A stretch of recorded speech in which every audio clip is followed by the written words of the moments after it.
दोस्तों जरा आप इमेजिन कीजिए कि आप अपनी पूरी मेहनत से एक ऐसा बिजनेस को खड़ा किए हैं जो हर घर में नाम कमा रहा है।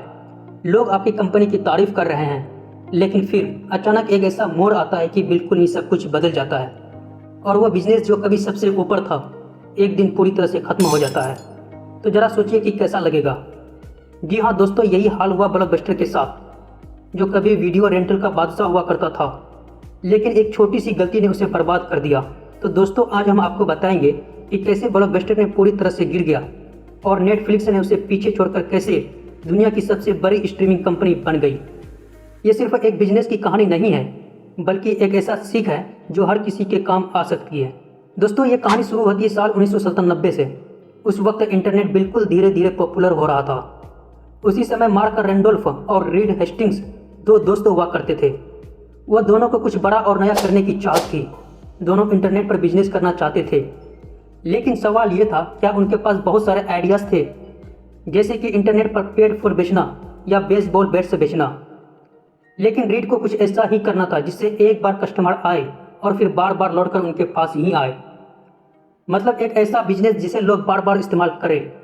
अब उस वक्त एंटरटेनमेंट का सबसे बड़ा जरिया था ब्लॉकबस्टर। लोग वीकेंड्स पर ब्लॉकबस्टर के स्टोर्स में जाते थे, अपनी पसंद की वीडियो टेप्स किराए पर लेते थे, वहाँ घंटों लाइन में लगकर मूवी को चुनता था, फिर उसे घर लेकर जाता था। लेकिन एक बड़ी दिक्कत थी, अगर आपने वीडियो टेप टाइम पर वापस नहीं की तो आपको लेट फीस भरनी पड़ सकती थी। रीड को भी एक बार लगभग $40 की लेट फीस भरनी पड़ी थी और यहीं से उन्होंने आइडिया आया कि क्यों ना इस इंडस्ट्री में कुछ नया किया जाए। वीडियो टेप की जगह मूवीज़ को इंटरनेट पर किराए पर देना कैसा रहेगा।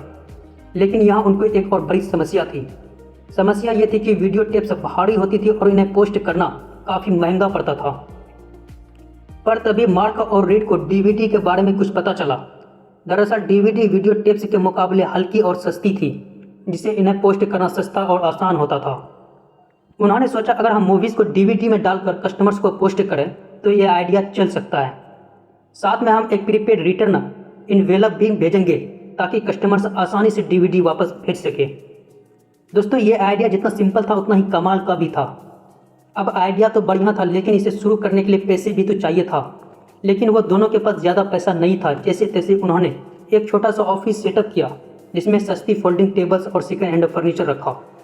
उन्होंने कम सैलरी पर एक एम्प्लॉयज़ को भी रखा और उन्होंने अपनी एम्प्लॉयज़ से ये वादा किया कि अगर बिजनेस अच्छा चला तो उन्हें कंपनी का शेयर भी मिलेंगे। फिर उन्होंने अपनी वेबसाइट को लॉन्च की और हर बार कोई ऑर्डर आने पर एक घंटी बजती थी।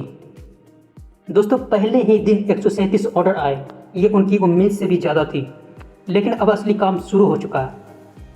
अब जब नेटफ्लिक्स थोड़ा थोड़ा करके आगे बढ़ने लगा तो मार्क और रीड ने सोचा कि क्यों ना ब्लॉकबस्टर को सीईओ के अपने बिजनेस ऑफर कर दें। दोस्तों ब्लॉकबस्टर उस वक्त बहुत बड़ा नाम था और मार्केट में उनका राज था। रीड और मार्क ने सोचा कि अगर ब्लॉकबस्टर उनके साथ पार्टनरशिप कर ले तो उनका बिजनेस तेज़ी से बढ़ सकता है। उन्होंने ब्लॉकबस्टर को $50 मिलियन में नेटफ्लिक्स से बेचने का ऑफर दिया, लेकिन ब्लॉकबस्टर के सीईओ ने उनकी बात को मजाक में ले लिया। उन्होंने रीड और मार्क पर हंसते हुए कहा यह इंटरनेट वाला आइडिया आपका नहीं चलेगा, और उन्हें वहां से खाली हाथ लौटा दिया। ब्लॉकबस्टर को लगा कि उनका बिजनेस हमेशा ऐसे ही चलता रहेगा, लेकिन रीड और मार्क ने हार नहीं मानी। उन्होंने नेटफ्लिक्स पर काम करना जारी रखा। पहले डीवीडी रेंटल सर्विस थी, फिर धीरे धीरे इंटरनेट पर मूवी स्ट्रीमिंग का ज़माना आया। नेटफ्लिक्स ने वही किया जो उस वक्त कोई और नहीं कर रहा था। अब लोगों को मूवी देखने के लिए डीवीडी की ज़रूरत नहीं थी। बस नेटफ्लिक्स खोलो, मूवी सेलेक्ट करो और आराम से घर बैठे देखो। यहीं से नेटफ्लिक्स ने ब्लॉकबस्टर को पीछे छोड़ना शुरू किया, और वही ब्लॉकबस्टर ने अपनी वक्त के साथ खुद को नहीं बदला। उन्होंने सोचा कि उनकी फिजिकल स्टोर्स वाली स्ट्रेटजी हमेशा काम करेगी, लेकिन ऐसा उनको नहीं हुआ। धीरे धीरे उनकी पकड़ ढीली पड़ने लगी। नेटफ्लिक्स ने पूरी मार्केट पर कब्जा कर लिया और ब्लॉकबस्टर का नाम और निशान दोनों ही मिटा दिए। जबकि आज नेटफ्लिक्स एक ग्लोबल कंपनी बन चुकी है, जिसके करोड़ों सब्सक्राइबर्स है और उसका रेवेन्यू अरबों डॉलर में आता है। तो दोस्तों ये थी नेटफ्लिक्स और ब्लॉकबस्टर की कहानी। इस कहानी से हमें ये सीखने को मिलता है कि अगर आप वक्त के साथ खुद को नहीं बदलते हैं तो चाहे आप कितने भी बड़े क्यों ना हो, कोई ना कोई आकर आपकी जगह ले लेगा। उम्मीद है कि आपको ये वीडियो पसंद आई होगी। अगर हाँ तो लाइक, शेयर और सब्सक्राइब जरूर कीजिए। आपके प्यारे भाई कमेंट्स का इंतजार रहेगा। मिलते हैं अगली शानदार वीडियो में, तब तक जय हिंद।